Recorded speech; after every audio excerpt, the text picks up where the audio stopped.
무엇을 보는가? 오늘은 마태복음 11장 1절부터 9절까지의 본문을 가지고 주님께서 말씀하신 너희들은 무엇을 보는가? 라는 주제를 가지고 함께 은혜를 나누겠습니다. 먼저 본문을 우리가 한번 읽도록 하겠습니다. 누구든지 나로 말미암아 실족하지 아니하는 자는 복이 있도다 하시니라.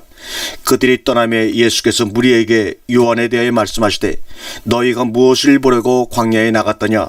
바람에 흔들리는 갈대냐? 그러면 너희가 무엇을 보려고 나갔더냐? 부드러운 옷 입은 사람이냐? 부드러운 옷을 입은 사람들은 왕궁에 있느니라. 그러면 너희가 어찌하여 나갔더냐? 선자를 보기 위함이더냐? 옳다. 내가 너희에게 이르노니 선자보다 더 나은 자니라.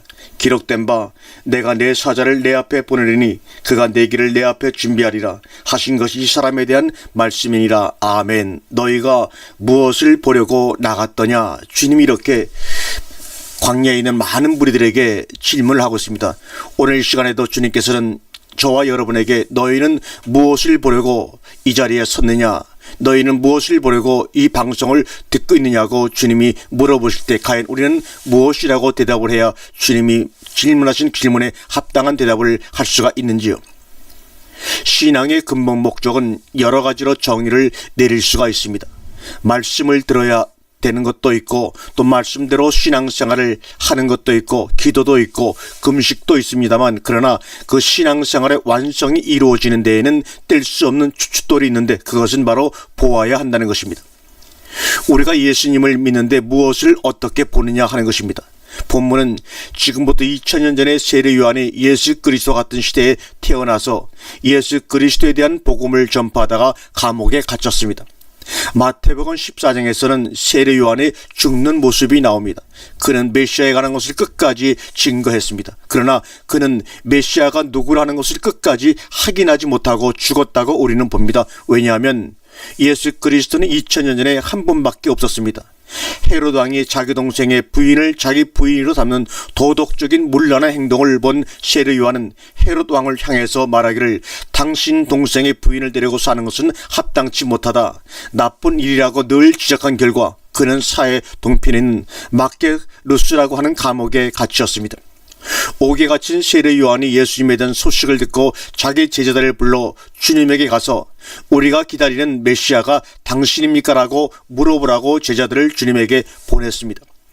세례 요한에게 보냄을 받은 제자들은 마태복음 11장 3절 오늘 본문에 예수께서 여짜오되 오실 그이가 당신이 오니까 아니면 우리가 다른 사람을 기다리오리까? 앞으로 오실 메시아에 대해서 물었습니다. 이 말은 무엇을 의미합니까? 나는 당신을 볼 때 메시아같이 믿어지지 않는다는 뜻 아닙니까? 주님은 그들에게 예수께서 대답하여 가라사대 너희가 가서 듣고 보는 것을 요한에게 고하되 소경이 보며 안진뱅이가 걸으며 문둥이가 깨끗함을 받으며 귀멍거리가 들으며 죽은 자가 살아나며 가난한 자에게 복음이 전파된다 하라. 지금 너희가 보고 들은 것을 너희 스승인 세례 요한에게 전하라 하시는 것입니다.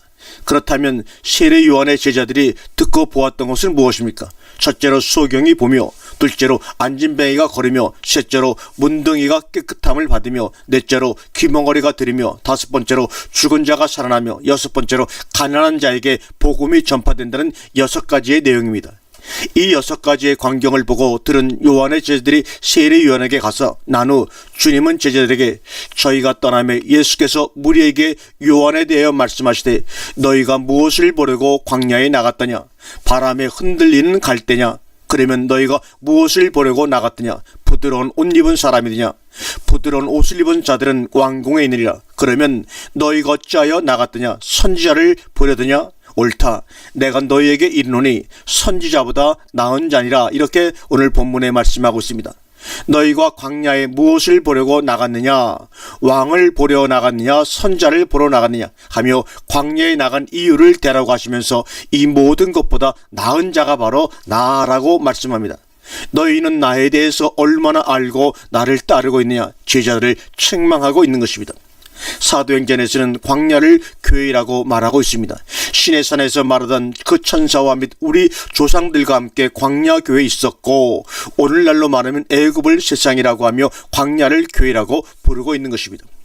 광야에 나오면 먼저 해야 할 일은 애굽에서 행하던 풍습과 습관들을 다 버리고 가나안에 들어가는 마음의 준비가 되어 있어야 합니다. 광야를 교회로 가면 여러분은 교회에 무엇하러 나왔습니까? 구원받으러 나왔습니까? 제사함 받으러 나왔습니까? 목사님을 보려 나왔습니까? 예수님에 대해 알고 보고자 나왔습니까? 아니면 여러분의 인생길이 잘 되고자 나왔습니까? 예수님에 대해서 알고자 나왔다 하면 주님은 세례요한의 제자들에게 말씀하신 것처럼 예수께서 대답하여 가라사대 너희가 가서 듣고 보는 것을 요한에게 고하되 소경이 보며 안진매이가 걸으며 문둥이가 깨끗함을 받으며 귀멍어리가 들으며 죽은 자가 살아나며 가난한 자에게 복음이 전파된다 하라 하였다면 당신들은 어떻게 대답할 것입니까? 세례 요한의 제자들은 6가지 일들을 보고 들었지만 우리는 이것을 지금 눈으로 보고 듣고 있느냐 하는 것입니다. 만일 이것이 현실화되지 않았다면 교회에 나온 목적이 상실되어 아무 의미가 없는 신앙의 삶이 되는 것입니다. 세례 요한이 보지 못했던 일들을 그의 제자들이 보고 들었던 내용이 내게 열려질 때 내가 선 위치가 어딘지를 알고 성경을 따를 것인가 사람을 따를 것인가를 결정해야 합니다. 첫째로 세례 요한이 보지 못한 것은 무엇입니까? 세례 요한의 사역은 세례 요한에 이르러 유대 강례 전파에 가로되 회개하라 천국이 가까이 왔느니라. 마태복음 3장 1절과 2절입니다. 천국이신 주님이 앞으로 오실 것을 외치는 일이며 물로 세례를 주는 선지자였습니다. 또 예수 그리스도에게 요단강가에서 세례를 주면서 내가 당신에게 세례를 받아야 할 터인데 당신이 어찌하여 내게 세례를 받습니까? 하면서 예수 그리스도가 어떤 분이라는 것을 자기 마음에 알고 눈으로 보고 입으로 시인을 했던 사람입니다. 예수 그리스도를 보고 제자들과 함께 있으면서 말하기를 보라 세상 죄를 지고 가는 하나님의 어린 양이로다. 요한복음 1장 29절에 말씀하시면서 우리들의 메시아라고 직접 증거했던 사람이 바로 누굽니까? 세례 요한이었습니다. 그런데 옥에가 지어 주님의 신분에 대한 것을 완전히 잊어버려 자기의 제자들에게 주님에 대해서 오히려 묻는 것입니다. 비단 세례 요한뿐이겠습니까? 그 당시 종교 지도자들도 예수님이 누군지를 알아보지 못한 것은 마찬가지입니다. 마태복음 16장 13절에서 예수님이 가이사라 빌립보 지방에 이르러서 제자들과 함께 있으면서 물어봅니다. 사람들이 인자를 누구라고 그러느냐? 많은 사람들이 뭐라고 나에 대해서 말하느냐? 이렇게 묻자 제자들이 세례 요한입니다. 아닙니다. 엘리야입니다. 또는 에레미야입니다. 그는 선지자 중에 한 사람입니다. 그렇게들 다양하게 이야기를 했습니다라고 얘기하자 아무도 메시아라고는 이야기하지 한 사람이 없었습니다. 그들은 주님의 얼굴을 보았고 주님의 모습을 보았고 주님의 그 손을 만졌고 그가 병을 고쳤고 다 했음에도 불구하고 예수를 예수로 알아보지를 못했습니다. 심지어 메시아가 올 것을 기다렸던 그들이 마태복음 27장에서는 빌라도 앞에서 빌라도가 나는 그에게 아무 죄도 발견할 방법이 없다. 아무 죄도 없지 않느냐 봐라. 그러니까 아닙니다. 저를 십자가에 못 박아야 합니다 하고 유태인들이 외쳤습니다. 그들은 눈이 없습니까? 그들은 성경을 안다고 자부하는 사람들입니다. 그런데 왜 메시아를 눈앞에 보면서 죽여야만 옳다고 외칠 수밖에 없는 그러한 눈을 가졌느냐 하는 것입니다. 유대인들의 지도자를 보면 마태복음 27장 41과 43절에 예수 그리스도께서 십자가에 못 박혔을 때 십자가 밑에 와서 희롱하면서 가로되 저가 남은 구원하였거니와 자기는 구원할 수가 없도다. 십자가에서 내려와 봐라. 그러면 우리가 믿겠다고 말을 했습니다. 아마 여러분들 같으면 십자가에 못 박혀 있다가도 화가 나가지고 내려왔을지도 모릅니다. 야, 내가 하나님의 아들인데 너희가 무슨 소리를 하는 거야? 했을 것입니다. 그러나 예수님은 거기에 대항하지 아니하고 묵묵히 십자가에서 돌아가셨습니다. 마태복음 26장 63절에 십자가에 못 박히기 전에 제사장 가야바의 집에 붙들려갔습니다. 대제사장 가야바가 예수 그리스도를 여호와 하나님으로 섬겨야 할 그들이 내가 정말 하나님의 아들 그리스도냐? 그리스도이거든 속 시원히 말 좀 해보라고 그랬습니다. 그러자 예수님이 내가 말했다고 그랬습니다. 예수님은 내가 말하지 않았느냐? 내가 말한 대로 나는 그리스도다. 내가 말하지 내가 뭐가 답답해서 말하느냐 그 말입니다. 그래서 예수님은 그 말한 것 때문에 또 대제사장인 제자인 대장이 자기 옷을 찢으며 자가 참남한 말을 했다고 합니다. 어찌 제가 사람으로 하나님의 아들이라고 그러냐 하면서 이건 당연히 죽여야 할 제목이 아니냐고 하면서 예수를 십자가에 못 박기로 결정합니다. 그러면서 예수님이 얼굴에다가 침을 뱉습니다. 그리고 주먹으로 때립니다. 손바닥으로 예수님의 따귀를 때립니다. 그러면서 내가 메시아냐 그 얘기를 반복해서 합니다. 백성들의 존경을 받는 종교계 지도자 중에 최고 지도자가 예수 그리스도를 끝내 알아보지를 못합니다. 내가 그다라고 해도 믿을 수 없는, 아니 메시아같이 느껴지지를 않는 겁니다. 이 사람들은 성경에서 예수 그리스도께서 베들레헴에서 태어날 것까지도 애언했던 사람들입니다. 성경에 있는 사건, 미가서 선지자가 베들레헴에서 메시아가 태어날 것까지도 헤롯에게 말했던 장본인들입니다. 그 당시 종교계를 인도하던 지도자들은 주님이 메시아인 하나님의 아들인 것을 몰랐지만 귀신은 알았습니다. 주님께서 가다라 지방에 이르렀을 때 두 귀신 들린 청년이 예수님 앞에 나옵니다. 그리고 이에 저희가 소리질러 가로되 하나님의 아들이여 우리와 당신이 무슨 상관이 있나이까? 때가 이르기 전에 우리를 괴롭게 하려고 여기에 오셨나이까 하고 마태복음 8장 29절에 고함을 치지 않습니까? 언제든지 예수를 보면 그 앞에 엎드려 부르짖어 가로되 당신은 하나님의 아들이나이다. 예수님은 귀신들 보고 자기를 나타내지 말라고 많이 경계하십니다. 또 귀신들하고도 대화를 합니다. 야고보서 2장 19절에 너희가 하나님이 한 분인 줄 아느냐? 잘 하는도다. 귀신들도 믿고 떠느니라고 말합니다. 귀신들은 아는데 사람들은 하나님을 몰라봅니다.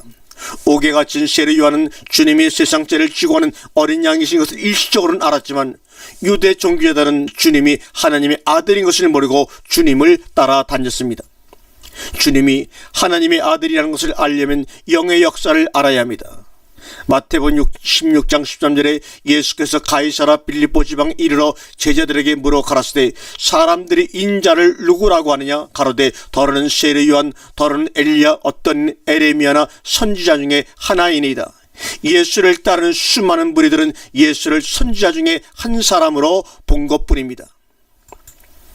이 사건이 2000년 전에만 일어난 것이 아니라 오늘날도 일어나는 사건입니다. 중동 땅 이스라엘 민족들은 예수님은 선지자 중에 하나로 보고 있을 뿐입니다. 지금도 자기들을 구원할 메시아를 기다리는 유대주의자들입니다. 예수님을 십자가에 죽인 후손들이며 메시아로 보지 않고 선지자 중 하나로 보는 이스라엘 사람들을 보고 물질과 경계로 세계를 주름잡으니까 그들의 복을 받자고 기도하며 가르칩니다. 이것이 인정한 하나님의 역사 위에서 나온 가르침입니까? 사람에 의해서 나온 가르침입니까? 여러분 한번 답을 해보시기 바랍니다. 예수님을 하나님의 아들로 알아볼 수 있는 것은 하늘에 계신 아버지가 알려주셔야 가능합니다. 가라사대 그렇다면 너희들은 나를 누구라고 하느냐? 시몬 베드로가 대답하여 가라사대 주는 그리스도시요 살아계신 하나님의 아들이시니이다. 예수께서 대답하여 가라사대 바요나 시몬아 내가 진정 복이 있도다. 이를 내게 알게 한 이는 혈육이 아니요 하늘에 계신 내 아버지시라고 말씀하고 있습니다. 귀신은 예수님을 하나님의 아들이라는 것만 알았지 그리스도와 살아계신 자가 무엇인지를 모르고 본능적으로만 알았지만 제자들은 주님이 하나님의 아들이라는 것을 안 것은 하나님의 영으로 인하여 알게 되었고 나중에는 주님이 어떤 분이시며 주님이 가신 길을 따라가는 자들이 되었습니다. 그러나 우리가 알 것은 귀신과 제자들이 다 주님이 하나님의 아들이라는 것을 알았다고 해서 천국에 가는 것이 아닙니다. 귀신과 제자들의 차이점은 귀신은 주님을 알고 난 후 돼지 속으로 들어가 바다에 빠져 죽었지만 제자들은 끝까지 주님을 따랐다는 것입니다.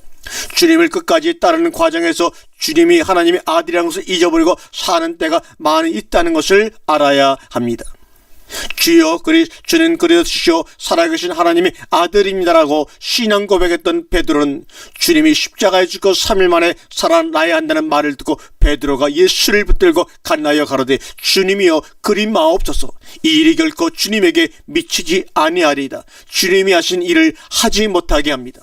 그때 예수께서 돌이키시며 베드로에게 이르시되 사탄아 내 뒤로 물러가라. 너는 나를 넘어지게 하는 자로다. 내가 하나님의 일을 생각하지 아니하고 도리어 사람의 일을 생각하는구나 하고 베드로에게 사탄이라고 주님이 부릅니다. 또 주님이 십자가에 죽으러 가신다고 할 때 베드로는 예수를 버릴지라도 나는 베드로는 나는 정말 예수가 나를 버릴지라도 나는 그러지 않겠다고 합니다. 주님이 죽으러 가면 나도 죽으러 가겠습니다. 다른 제자들도 뭐라고 말하느냐? 우리들도 베드로처럼 용감히 당신과 함께 죽겠습니다. 그러나 모두가 다 아는 것처럼 도망을 갑니다. 한 청년은 입고 있던 웃도리까지 벗어놓고 발가벗고 도망한 기록이 또한 성경에 나오지 않습니까? 이들이 왜 주님을 몰라보고 도망을 가야 합니까? 그것은 성경에 기록된 것을 이루어야 하기 때문입니다. 너희는 성경에 기록된 대로 오늘 밤에 나를 부인할 것이다. 그리고 베드로는 너는 밤에 닭이 2번 울기 전에 나를 3번 부인할 것이라고 말합니다. 성경을 알고 있는 자와 성경을 모르고 사는 자의 차이점은 이렇게 엄청난 것입니다. 하나님은 하시겠다고 그러는데 제자들은 아닙니다. 그럴 수 없습니다 하는 겁니다. 율법이 육신으로 말미암아 연약하여 할 수 없는 그것을 하나님은 하시나니 곧 죄를 인하여 자기 아들을 죄 있는 육신의 모양으로 보내어 육신의 죄를 정하사. 로마서 8장 3절에 나오는 주님의 말씀입니다. 십자가에 죽기 전에 예수님은 하나님의 아들이었지만 죄를 지고 죄를 가지고 있는 죄의 몸이기 때문에 하나님의 아들로서 완전한 모습이 아닙니다. 죄가 처리된 모습이 온전한 모습인데 이것은 십자가에 죽고 부활한 후에 몸을 말하고 있습니다. 그래서 주님은 제자들에게 당신이 죽고 사는 문제를 자주 말을 합니다. 그런데 제자들은 이것을 잘 이해를 못하고 오해를 종종 합니다. 십자가에 죽기 전에 예수 그리스도는 누구나 다 알았습니다. 그러나 십자가에 죽고 부활한 후에는 다 알아보지 못하고 알자만 아는 것입니다. 저는 진리의 영이라 세상은 능히 저를 받지 못하나니 이는 저를 보지도 못하고 알지도 못함이라. 그러나 너희는 저를 아나니 저는 너희와 함께 거하시며 또 너희 속에 계시겠음이라고 요한복음 14장 17절에 말씀하고 있습니다. 오늘날 사진을 찍어 예수님의 모습이다라고 신문에 나지만 성경은 죄 있는 모든 사람은 부활하신 주님을 볼 수 없고 알지도 못한다고 분명히 말씀하고 있습니다. 성경을 모를 때는 것이 주님의 모습으로 착각하고 살지만 성경을 안 이상은 하나의 속임수에 불과하다는 것으로 볼 수밖에 없습니다. 또 내가 영접한 예수 그리스도가 부활로 살과 뼈로 되어진 몸으로 영접되었는가, 살과 뼈가 없는 영으로 영접되는가 하는 문제를 깊이 생각해야 합니다. 만일 내가 영접한 예수 그리스도가 살과 뼈가 없는 분으로 영접되었다면 이것은 한날의 허상에 불과합니다. 부활하신 예수님은 살과 뼈가 있고 음식도 드시는 완전한 사람이기 때문입니다. 2000년 전에 주님을 본다고 하는 것은 부활하신 모습까지 보는 것을 본다고 합니다. 그 이유는 제자들에게 부활하신 모습을 보여주었기 때문입니다. 이때부터 예수 그리스도께서 자기가 예루살렘에 올라가 장로들과 대제사장들과 서기관들에게 많은 고난을 받고 죽임을 당하고 제3일에 살아나야 할 것을 제자들에게 비로소 가르치시나니 데이크눔이 가르치시니 데이크눔이 이것은 보여주다, 쇼, 증명하다, 프로브입니다. 제자들에게 비로소 보여주고 증명했다는 말이지 우리가 몸을 공부하기 위해서 가르침을 받는 것이 아닙니다. 여기서 사용한 헬라어 데이크누미는 보여주다, 쇼, 증명하다, 프로브라는 뜻입니다.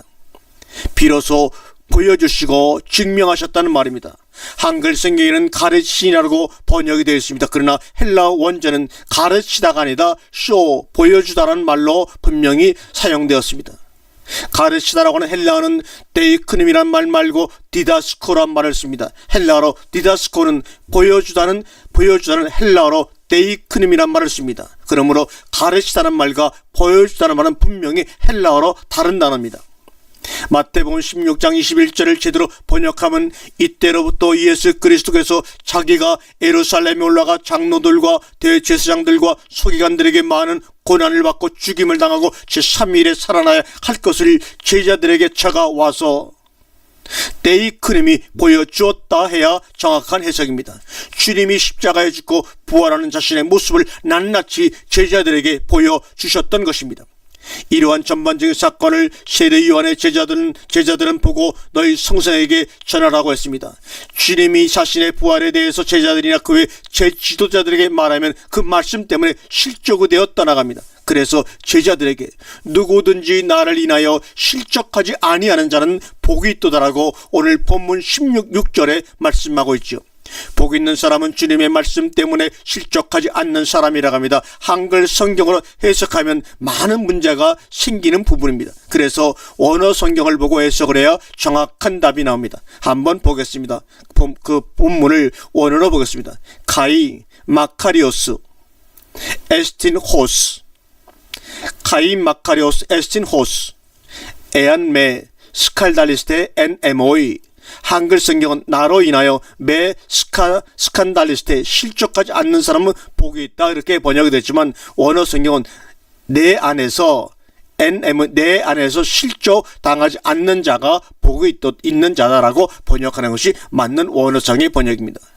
세례 요한의 제자들을 보내고 난 다음에 말하는 것이 바로 이 구절입니다. 나 때문에 실족하지 않는 그 사람은 복이 있고, 나 때문에 실족하는 그 사람은 아무리 예수를 믿어도 복이 없다 이 말입니다. 여기서 스카달리스테, 이것은 스카달리죠. 이는 실족하다는 뜻으로 동요인 스카탈론, 함정, 덫, 걸림돌에서 유래가 되었습니다. 그래서 넘어지다, 쓰러뜨리다라는 단어에서 스카달리존이 나왔습니다.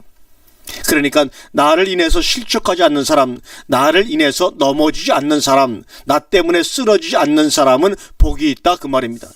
우리가 영어에서 스캔들 그러죠.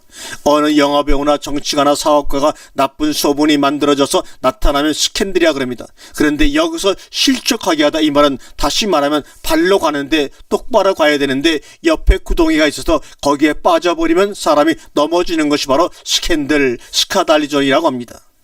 그런데 여기서 문법을 보면 뭘로 나오느냐? VSAP, 다시 말하면 동사, 가정법, 부정가고 수동태입니다. 여러분들 외국어를 하시니까 수동태가 뭔지 알 겁니다. 나는 안 넘어지려고 그러는데 다른 어떤 힘에 의해서 넘어질 수밖에 없는 것을 바로 수동태라 그럽니다. 다시 한번 원문으로 보겠습니다. 카이 마칼리오스 에스틴 호스 에안메 스카달리스텐 엔 에모이. 그러면 해석을 어떻게 해야 바른 해석입니까? 실족하지 않는 사람입니까? 복 있는 사람이 다른 힘에 의해서 실족하도록, 그러니까 실족되지 않는 그 사람은 복이 있다 그 말입니다. 이 매라고 하는 말은 영어의 not이라는 뜻입니다. not, 아니다, 부정어입니다. 사람의 힘으로는 어떻게 할 수 없다 그 말입니다. 실족되도록 되어 있는 이 사건이, 이것이 하나님의 역사로 적용이 되는 사람들은 복이 없는 사람이다 그 말입니다. 그래서 매 스카달리스, 수동태로 실족당하도록 되어지지 않는 그 사람은 복이 있는 자이고, 실족당하게 되어져 있는, 실족당하도록 살고 있는 사람, 하나님이 그렇게 한 사람은 복이 없는 사람이다, 그렇게 이야기를 합니다. 예수님은 수많은 사람들이 예수님을 따르고 심지어 제자들까지도 예수님을 따르고 있는데 항상 넘어지는 것을 봅니다. 그럼 누가 넘어지게 하느냐? 아버지께서 의도적으로 넘어지게 했었다 그 말입니다. 그런데 실족당하게 하는 이 스카달라저 하는 사건이 한 번 넘어졌다가 다시 일어설 수 있으면 괜찮습니다. 그런데 그렇지 못하고 아주 넘어져 버리는 사람들이 있습니다. 권투를 할 때 펀치 한 방에 열을 새도 일어나지 못하고 넉다운 되어버린 사람처럼 단 한 방에 넘어져 일어설 수 없는 사람을 뭐라고 말하냐? 실족돼 버린 사람, 한 번에 그렇게 된 사람을 말합니다. 그러면 앞으로 우리가 신앙생활을 하면서 볼 수 있느냐 없느냐는 이 문제, 그것이 바로 실족되느냐 안 되느냐 하는 이야기입니다. 예수 그리스도는 보통 인간입니다. 어떻게? 외모로 볼 때는 평범한 인간입니다. 딱 한 가지 규정을 지을 수 있는 건 입에서 나오는 하나님의 말씀, 사람을 살리는 말씀입니다. 이 말씀 이외에 분간할 방법이 없습니다. 예수님이 또다시 태어났다고 해도 오늘날 여러분들이 하나님을 아버지라고 부르지만 다른 사람들하고 비교해 보십시오. 여러분들 뭐가 다릅니까? 다른 사람들하고 여러분이 뭐가 다르죠? 예수 믿는 사람들 말고 예수의 옛자도 모르는 사람들하고 여러분들하고 비교해 보십시오. 뭐가 다릅니까? 외모로 보면 아무것도 다른 게 없습니다. 사도 바울일 때 예수 믿는 사람 핍박하러 다닐 때 내가 핍박하는 그 사람들이 바로 나라고 이야기한 예수님의 음성을 오늘날 우리는 다시 귀에 증정하도록 들어야 합니다. 여러분이 예수를 영접했다고 그러면은 여러분의 존재를 깊이 생각을 해야 됩니다. 보통 사람입니다. 지극히 보통 사람입니다. 예수님은. 그런데 무엇으로만 알 수 있냐? 그의 입에서 나오는 하나님의 말씀을 가지고 분별을 해야 되는데 이것은 누구만 압니까? 하나님은 하나님의 말씀 차원이 동일해져야 알 수가 있습니다. 동일해져야 예수님과 같은 차원으로 자라야 예수님을 알아볼 수가 있습니다.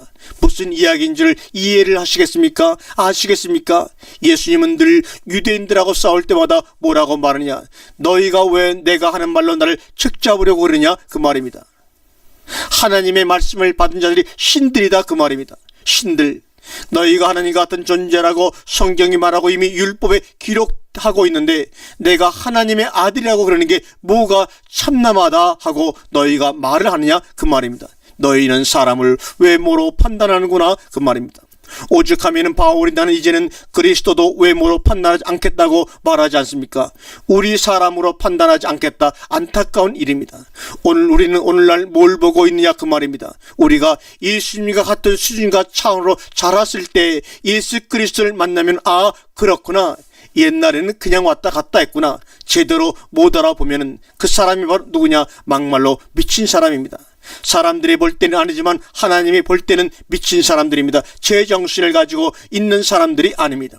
그래서 성경에서는 에베소 4장 13절에 너희가 하나님의 아들들을 아는 일과 믿는 일에 뭐가 되느냐? 하나가 되라고 그랬습니다.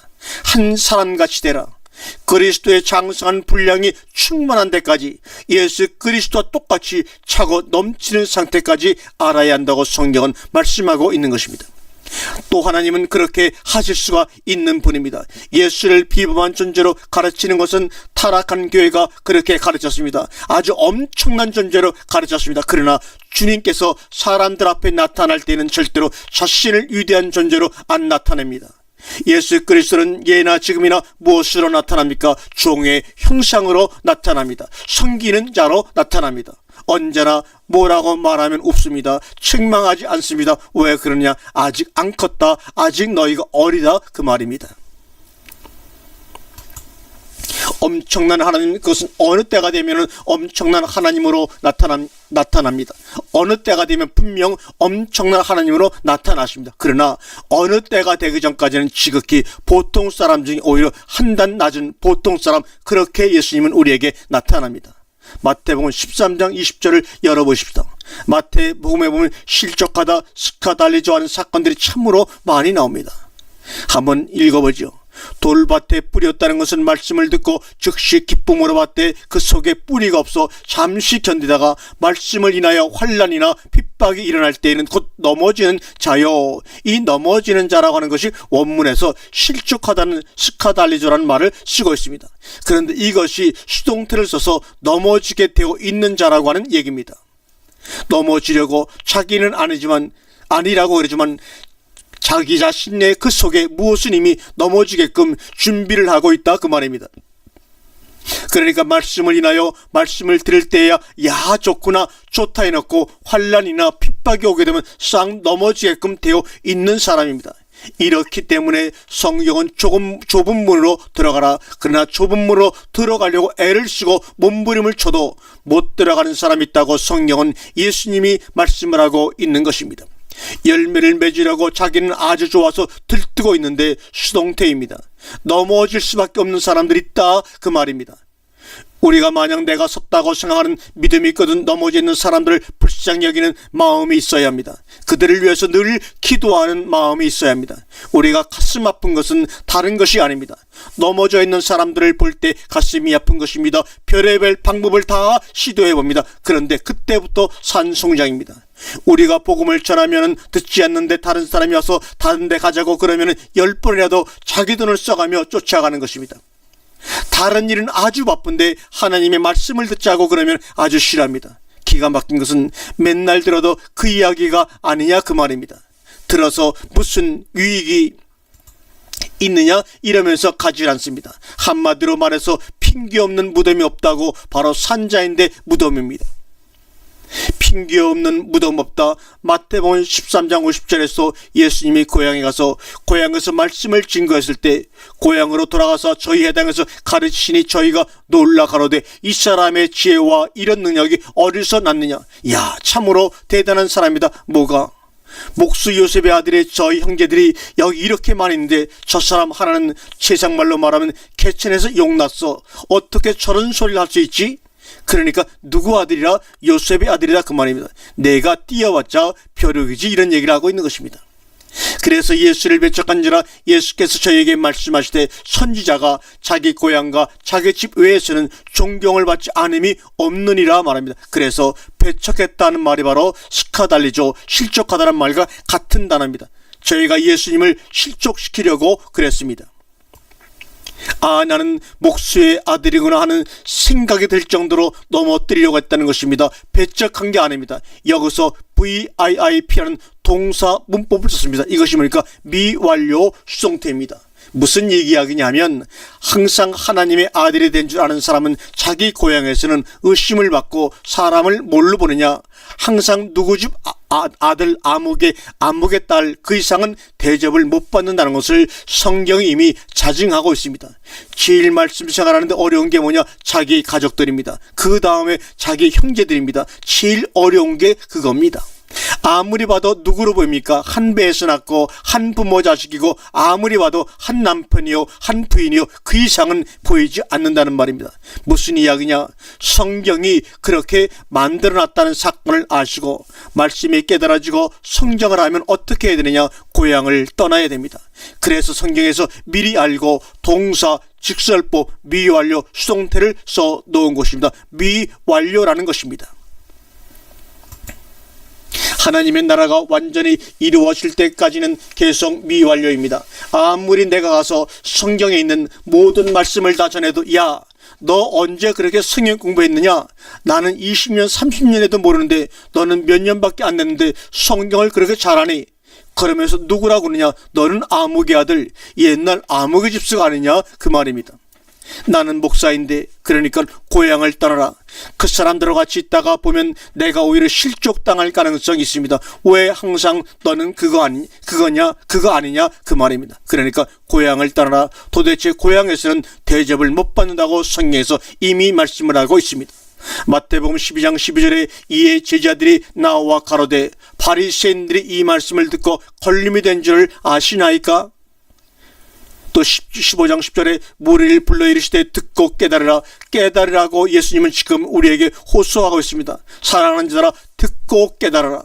오늘도 이 방송을 통해 여러분 이 말씀을 들을 때 듣고 깨닫는 분들이 되시기를 주님의 이름으로 축원합니다.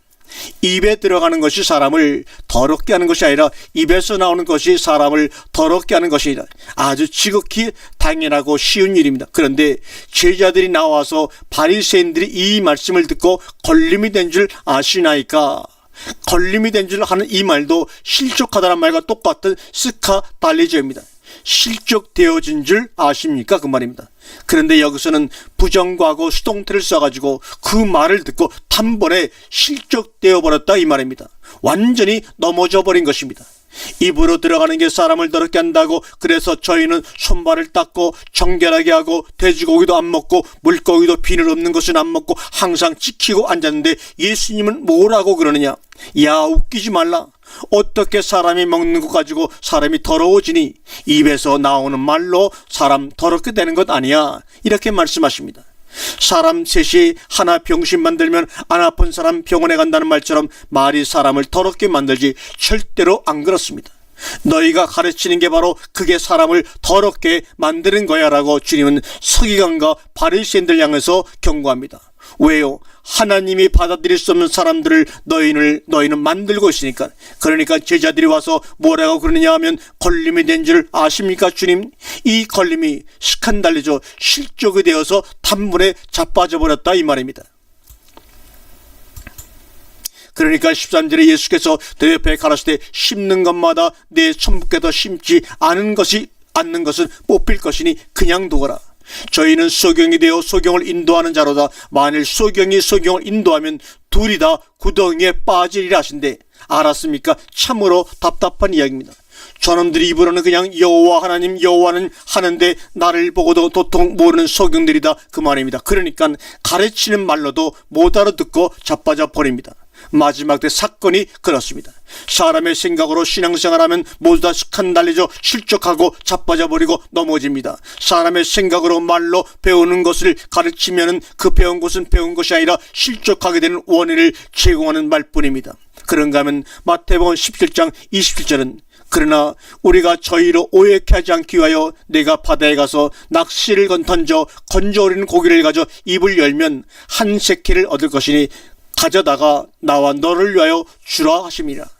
저희로 오해케 하지 않기 위해서 예수님이 지금 가버나움을 지나가는데 반세겔이라고 하는 사건이 나옵니다. 우리가 출애굽기 30장에 보면은 이스라엘 백성들이 강야에 나와가지고 뭘 짓습니까? 성막을 짓습니다. 성막을 짓는데 이스라엘 백성으로 20세 이상 된 남자는 누구든지 반세겔을 냅니다. 이것은 아주 부자이거나 가난한 백이거나 할 것 없이 무조건 똑같이 반세겔입니다. 이 반세겔이 뭐냐? 생명을 속죄하는 것입니다.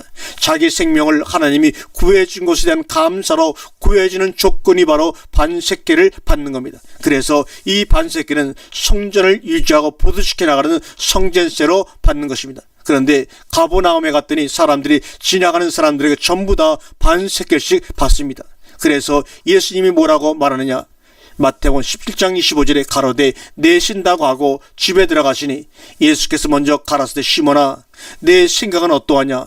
세상 임금들이 네게 간자와 정세를 받느냐? 자기 아들에게냐 타인에게냐? 타인에게니이다. 타인에게 받습니다. 이렇게 베드로가 말합니다.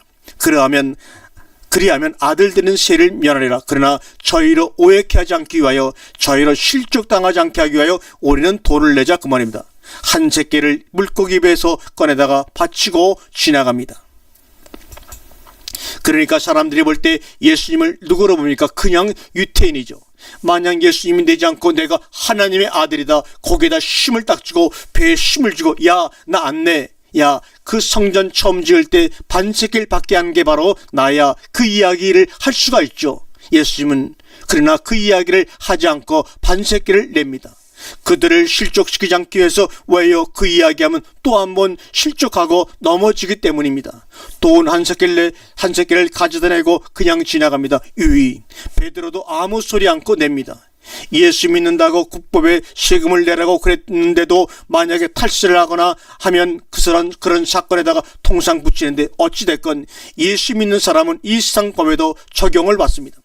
단 한 가지, 예수 그리스도와 관계성만 부인하지 않는다면 그 국법을 쫓아가야 합니다. 우리가 공연히 예수를 믿는다고 줄내고 오해받도록 할 필요는 없는 것입니다. 오해 안 받도록 힘써야 합니다. 문제는 마태복음 26장 31절 때 예수께서 제자들에게 계시되 오늘 밤에 너희가 다 나를 버리리라. 동사 직설법 미래수동태로 기록됐습니다. 기록된 바 내가 목자를 치리니 양의 떼가 흩어지리라 하였느니라. 32절에 그러나 내가 살아난 후에 너희보다 먼저 갈릴리로 가리라. 베드로가 대답하여 가로되 다 주를 버릴지라도 나는 언제든지 주를 버리지 않겠나이다. 예수께서 가라사대 내가 진실로 진실로 내게 이르노니 오늘 밤 닭 울기 전에 내가 3번 나를 부인하리라.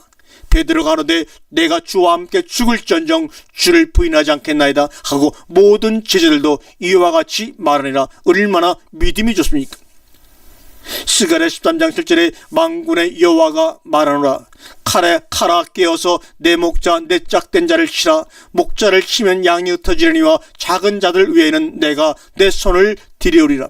이 사건을 알아야 합니다. 내 목자를 치면 양들이 흩어질 것이다. 그래서 예수님은 지금 마태복음 26장 31절부터 예수 그리스도를 치면은 십자가에 매달아 버리면 예수를 따르던 모든 자들이 흩어질 것이라는 예언을 지금 풀어서 설명해 주고 있는데 베드로가 뭐라고 했습니까? 베드로와 나머지 제자들이 절대 우리는 다른 사람이 다 버려도 우리만은 안 버립니다. 어떻게 이야기한 겁니까? 충성맹세를 하고 있는 것입니다. 그러나 그것이 바로 하나님을 대적한 것입니다. 왜요? 하나님 말씀을 모르는 영거로 우리가 사람의 생각으로 신앙생활을 하면 아주 잘할 것 같은데 성경으로 딱 놓고 가져다 대입시켜보면 틀립니다. 1 더하기 1은 분명히 2입니다. 그러나 성경에서는 0일 때가 많습니다. 제자들의 이 열심, 이 충성, 도망갈 때 도망가더라도 얼마나 멋있는 대답입니까? 그런데 예수님은 너희가 나를 버릴 수밖에 없다. 그것은 예수님의 사랑입니다. 너희가 나를 버리지 않으면 개죽음한다 그 말입니다. 그러니까 버릴 수밖에 없도록 만들 수밖에 없는 것입니다. 그러니까 그 중에 대표자 베드로가 3번 부인하도록 할 것이다. 그래서 31절에 오늘 밤에 다 나를 버리라. 거기에 버리라라고는 단어도 역시 스카달리스테 세스테, 바로 실족하다는 단어와 똑같은 스카달리스테 세스테입니다. 오늘 밤에 너희가 다 나를 인하여 실족하리라. 그런데 이것이 미래의 수동태입니다. 마지막 때에도 똑같은 사건이 있을 것을 말하고 있는 것입니다. 2000년 전에 완결되어진 사건이 아니라는 것입니다. 미래 수동태입니다. 나를 버리라가 아니라 나를 인하여 스카달리죠. 실족하리라 이 말입니다. 제자들이 놀랄 수밖에 없는 것입니다. 이 제자들과의 문답은 엄청난 것입니다. 전부 다 우리말로 써놓으니까 뭐 버리리라, 제자들도 베드로도 버렸다 하는 이야기가 아닙니다. 미래 수동태, 현재형으로 쓴 것이 아니라 미래 수동태로 썼다는 것이 우리에게 충격입니다. 제자들이 할지라도 예수 그리스도의 죽으시고 부활하는 사건을 현실화시키기 위해서는 제자들이 예수 그리스도를 뭘로 보느냐, 저 양반이 이상한 소리 하는다게끔 만들어버린 사건입니다. 하나님의 역사를 현실화시키기 위해서 그렇습니다. 이것이 미래 수동태라는 이야기입니다. 그대로 끝난 게 아니라는 말입니다. 마지막 때에도 이런 사건들이 또 한 번 반복될 것이라는 것을 의미해서 미래 수동태로 스카달리조를 사용했습니다. 그렇기 때문에 여러분이 오늘 이 말씀을 눈에 뜨고 귀를 열고 마음을 열고 마음에다 새기라 그 말입니다. 그래서 33절에 베드로가 내 앞에 가로되 다 주를 버릴지라도 나는 언제든지 버리지 않겠나이다. 그래서 다 주를 버릴지라도가 몇 번 써 있습니까? 3번 써 있습니다. 3번이나 반복해서 강조합니다. 주님을 버리지 않겠다고 말입니다. 성경 제일 밑에 나눠지를 보면 혹 주를 위하여 실족할지라도 이렇게 써 있습니다. 그러면 베드로가 대답해 가로되 다 주를 버릴지라도, 다 주를 인하여 주님 때문에 실족하고 의심하고 긴가민가하고 다 도망갈지라도 나는 언제든지 버리지 않겠나이다. 나는 실족하지 않겠나이다라고 3번이나 반복해서 베드로가 선언합니다. 베드로같이 성경 모르고 무식하게 덤벼든 사람 별로 없습니다. 여기 성경에 여기서는 예수님이 마귀다 하는 소리를 하지를 않았습니다. 왜요? 성경을 모르고 대답하기 때문에 그냥 그렇게 이해해 주신 것입니다. 그런데 마태복음 16장에서는 주여 십자가에 못 박혀 죽을 수 없습니다라고 매달리니까 이 마귀야 뒤로 물러가라. 내가 어찌 사람의 생각으로 하나님의 일을 막으려고 그러냐, 마귀의 소리를 들었습니다.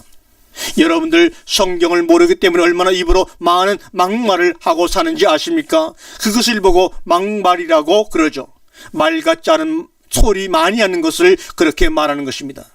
말 같지 않은 소리 많이 하는 것을 하는 것 생각해야 합니다. 그러나 모르고 하는 것은 한 번은 죄가 안 됩니다. 두 번째부터는 죄가 성립이 됩니다. 여러분들 성경을 열심히 연구하고 상고하시기 바랍니다. 그래서 이 사건을 다시 말합니다. 다 같이 말해봅시다. 미래 수동태입니다. 마지막 때에도 이런 사건들이 또 있을 거란 말입니다. 아무리 봐도 다시 오신 도적같이 오신 예수를 봐도 뭐같이 보이느냐, 아무리 봐도 사람인데 뭘 이렇게 보인다는 겁니다. 그래서 실족할 수가 있다는 말입니다. 요새 예수 믿는 사람들 큰 병이 입에 하나 있는데 무슨 병 걸린 줄 아십니까? 아무리 예수 잘 믿고 뭐해도 역시 뭐라 그럽니까? 역시 사람인지라. 사람인데 육신을 가졌는데 이것이 하나님 앞에서의 망발입니다. 이런 소리 하지 마십시오.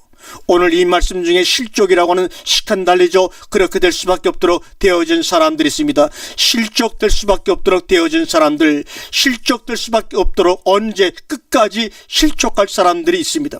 그런가 하면 잘 나가다가 넘어진 사람들이 또 있습니다. 오늘날 그러면 왜 실족하느냐? 첫째는 하나님의 자녀가 아니기 때문에 실족하는 것입니다. 결론은 왜 넘어지냐? 하나님의 자녀가 아니기 때문에 넘어지는 사람들이 있다 그 말입니다. 심지어 로마서 9장 15절과 24절에 보면 유대인들을 보고 사도 바울이 한 이야기가 있습니다. 야, 너희가 토기장이가 흙을 가지고 그릇을 만드는데 하나는 임금이 먹을 수 있는 아주 소중한 깨지면 다시 자라 하는 아주 소중한 그릇이 있고, 깨지면 다시 자라는 밥그릇을 만들 수도 있고, 애들이 오줌 똥누는 요광을 만들 수도 있는데 너 왜 큰 소리 치느냐 그 말입니다. 백성들 보고 유대인들 보고 내가 너희를 사랑하지 않았느냐 합니다. 에서는 맏아들인데 미워하고 야곱은 작은 아들인데 내가 장자를 만들어주지 않았느냐, 그 이야기도 유대인들에게 했습니다. 선택받지 못한 사람들은 끝내 넘어져 버리고 마는데 문제는 어디에 있느냐? 택함을 입은 자녀라 할지라도 넘어지고 자빠지고 헤맬 때가 있으니까 그게 바로 문제이다, 그 말입니다. 그런데 언제 그것을 아느냐? 열매를 맺고 못 맺는 것이 바로 결론입니다. 열매를 맺는 사람은 어떤 사람입니까? 넘어지고 자빠지면서도 열매를 맺는 사람은, 그 사람은 천국에 갈 것이고 열매를 맺을 것입니다. 무슨 열매요? 썩어질 육신의 이 열매만 맺는 사람은 끝날 것입니다. 세례요한은 왜 오실 그이가 당신입니까? 하고 질문할 수밖에 없었습니까? 제자들은 예수님을 버리고 실족당해서 갔지만 그들의 마음속에는 뭔가가 있었습니까? 영생의 말씀이신 영생의 말씀이 예수 그리스도에게만 있다는 것을 시인했기 때문에 11 제자는 구원을 받은 것입니다. 영생의 말씀이 있다는 것을 알았기 때문에 세례요한은 말씀은 옳다 어린 양이다 하면서 어디로 갔습니까? 예수님하고 합류하지 않았습니다. 예수님을 따르지 아니하고 자기 제자들을 만들어서 자기가 군림을 했던 것입니다. 그래서 멸망한 것입니다. 우리가 지금 보고 듣는 것이 무엇인지 알고 살아야 합니다. 우리가 다음 시간엔 그러면 제자들이 보았던 것은 무엇입니까? 라는 말씀을 가지고 계속해서 말씀을 이어나가도록 하겠습니다. 아멘.